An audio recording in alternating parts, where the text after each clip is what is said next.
In April, Calgary's home sales hit a record high, jumping more than 400%. But with COVID numbers on the rise, our city's housing market may be starting to feel the impact of what we're in the midst of, for sure. Joining us now with a discussion on realty, the housing market, et cetera, here in Calgary, Justin Havre of Justin Havre and Associates RE/MAX First.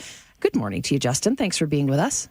Good morning. Thanks for having me this morning. How are you guys? We're doing well. So far, so good anyway. And we've chatted recently about homes going for sky-high prices. I know you talked to us one day about going, $100,000 over ask. But are you starting to see things cooling down now, or is it still, revving hot and heavy as it was before?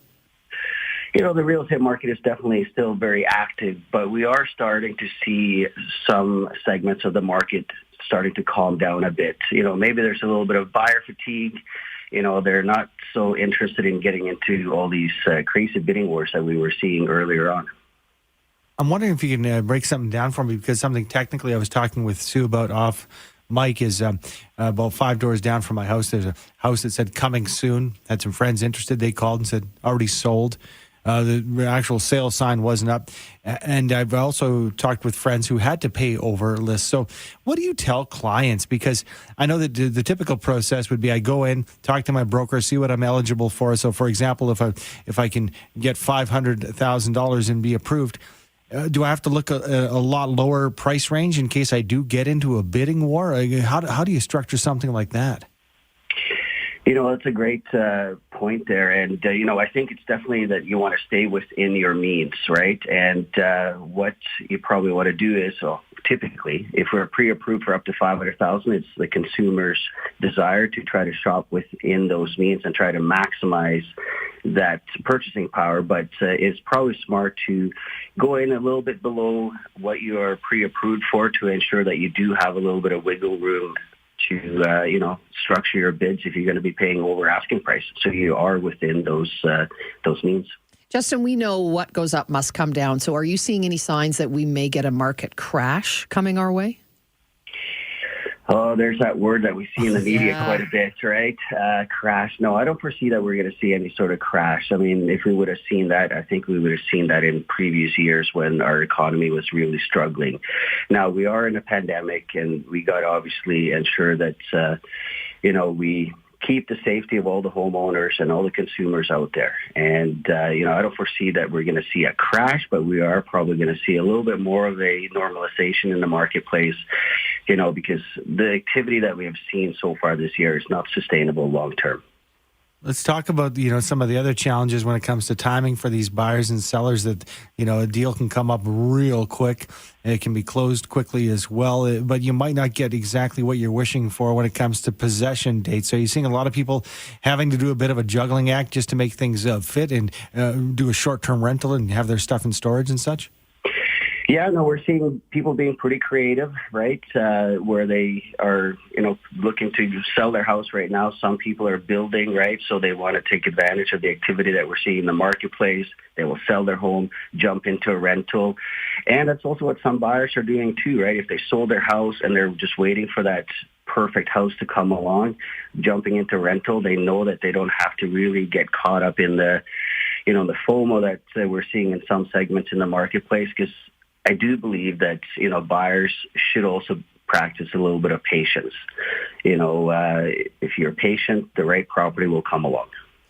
Justin, obviously with the numbers of COVID cases kind of through the roof right now, we could probably call it safely. What about restrictions? If I want to or really need to buy or sell, how can I feel confident in knowing that it's, clean and safe for me to be in and out of a home?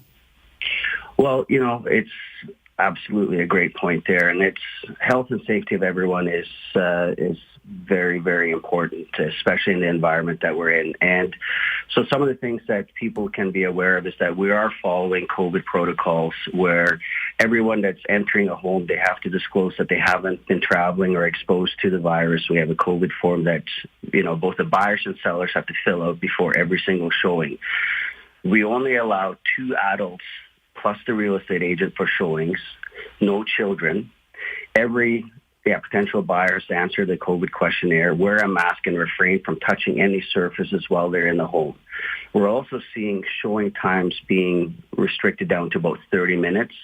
This is especially present on properties where there's a lot of activity and a lot of demand. So we're limiting those showings to 30 minutes typically because we don't allow overlapping showings. Okay. So, and we're also still continuing to leverage technology using, the 3D virtual tours, which also allows, the potential buyers to view the home virtually before entering the home if they want to see it in person. I'm wondering, if you can put into perspective just how unusual it is to see, such an incredibly hot April like we did see. And which month or months or period of the year is typically the busiest of the entire year? Is that still ahead for us? Yeah, the sales activity this April was a record for the month of April here in Calgary. And, typically it's the April, May, June months that we see most of the activity. People want to move before the school year starts. So that's a typical spring market. I do believe that we're going to see a little bit of a tapering in that activity right now with the current environment that we're in with the spike in COVID. Justin, what's selling right now? What is it that is really is super hot? Is it single family homes? And what price range? What are we looking at mostly? Well, the demand for single family homes continues to be strong, and especially entry level, first time or starter homes, I should say.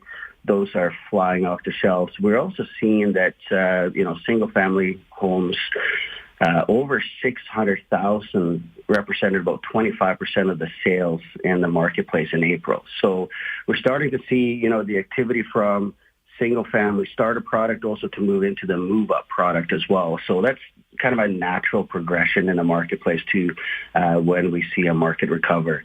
Now, I will say this. There's still a ton of opportunities in the apartment segment. Obviously, there's less demand for that. So if someone is getting priced out of the single-family segment, the next logical place for them to go would be to look at opportunities in the condo sector. Just a crazy time. Thanks for some clarification, because I know a lot of people have questions as to what it might be like if they're interested in buying or selling at this time. So thank you so much, Justin. Thank you for having me, and stay safe. Great message. Justin Havre, realtor with Justin Havre and Associates, RE/MAX First. Of course, online at justinhavre.com.